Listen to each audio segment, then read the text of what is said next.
भारत में एक कहावत बहुत मशहूर है कि हिंदी हमारी माँ है और उर्दू हमारी मौसी। इस तरीके से आप समझ सकते हैं कि हम भारत के लोग भाषाओं को कितना महत्व देते हैं। हम हिंदी तो बोलते ही हैं। चलिए आइए आज उर्दू भाषा के बारे में भी थोड़ी सी जानकारी लेंगे। नमस्कार, मेरा नाम है इरफान और आप देख रहे हैं हमारा चैनल जानकारियों से भरा हुआ ज्ञान गोदावरी।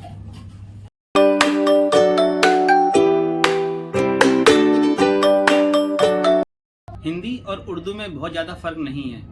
दरअसल फारसी, अरबी और संस्कृत इन तीनों भाषाओं के संगम से ही बनी है उर्दू भाषा। उर्दू एक तुर्की शब्द है जिसका मतलब होता है सेना या आर्मी। माना जाता है कि 12वीं सेंचुरी में जब अलाउद्दीन खिलजी ने राज किया तो उसकी सेना और उसके साथ उसके व्यापारी भी दिल्ली आए थे। वो पर्शियन भाषा बोलते थे, पर्शियन लैंग्वेज का इस्तेमाल करते थे। उस समय दिल्ली में ब्रज भाषा बोली जाती थी जिसे आप खड़ी बोली के नाम से भी जानते हैं।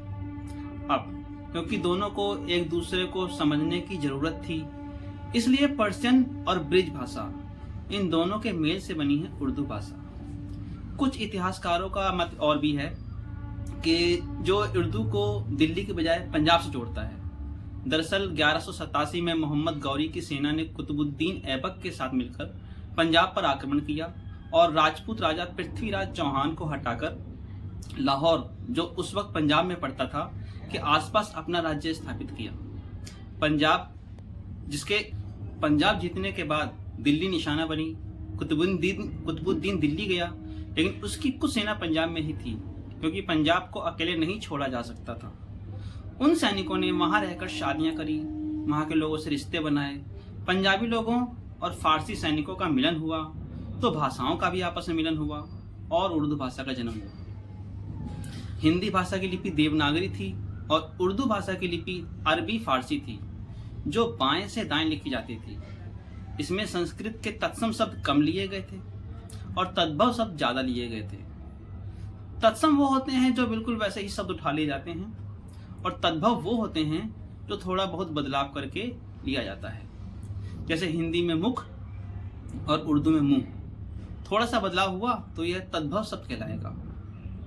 नई भाषा के विकास में सूफी संतों ने भी विशेष योगदान प्रदान किया। विशेषकर ख्वाजा मोइनुद्दीन चिश्ती, कुतुबुद्दीन बख्तियार काकी, हजरत फरीदुद्दीन गंज शकर, निजामुद्दीन औलिया और अमीर खुसरो। सूफियों ने अपनी रचनाओं एवं उपदेशों में उर्दू शब्दों का प्रयोग करके इसे नई ऊंचाइयां दी। अमीर खुसरो ने तो इसे हिंदवी या दहलवी की संज्ञा भी दे दी। सूफियों के अतिरिक्त भक्ति आंदोलन के संतों ने भी उर्दू के विकास में अपना सहयोग दिया। इन्होंने सनातन धर्म से प्रेरित होकर अपनी रचनाओं में फारसी और उर्दू शब्दों का प्रयोग किया। इसमें से कबीर जी कहते हैं, कबीर शरीर सराय है, क्यों सोचत सुख चैन, कुछ ना कर सांस बाजत है दिन रैन। गुरु नानक ने भी अपने उपदेशों को लोकप्रिय बनाने के लिए उर्दू शब्दों का प्रयोग किया। हिंदी के प्रसिद्ध कवि सूरदास, तुलसीदास ने भी अपनी रचनाओं में अरबी, फारसी और उर्दू का प्रयोग किया है। इसके अतिरिक्त दिल्ली सल्तनत के विस्तार से भी उर्दू भाषा का विस्तार हुआ। सुल्तान अलाउद्दीन खिलजी की गुजरात एवं दक्षिण विजय के फलस्वरूप इसका क्षेत्र और भी विस्तृत हो गया। महान अकबर ने उस समय संस्कृत के ग्रंथों का अनुवाद फारसी में करवाया। अपने उस काल में बहुत से कवियों ने अपनी रचनाओं में उर्दू का प्रयोग किया।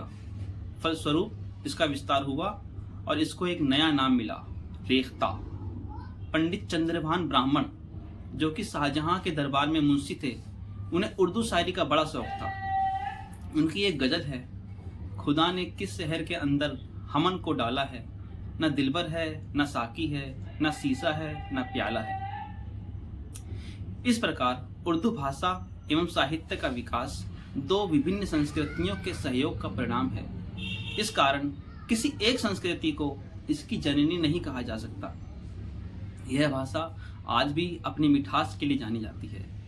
साहित्य की रचना करते समय, फिल्म निर्माता फिल्म बनाते समय उर्दू के शब्दों का प्रयोग करते हैं और उर्दू के विकास में अपना योगदान देते हैं। धन्यवाद।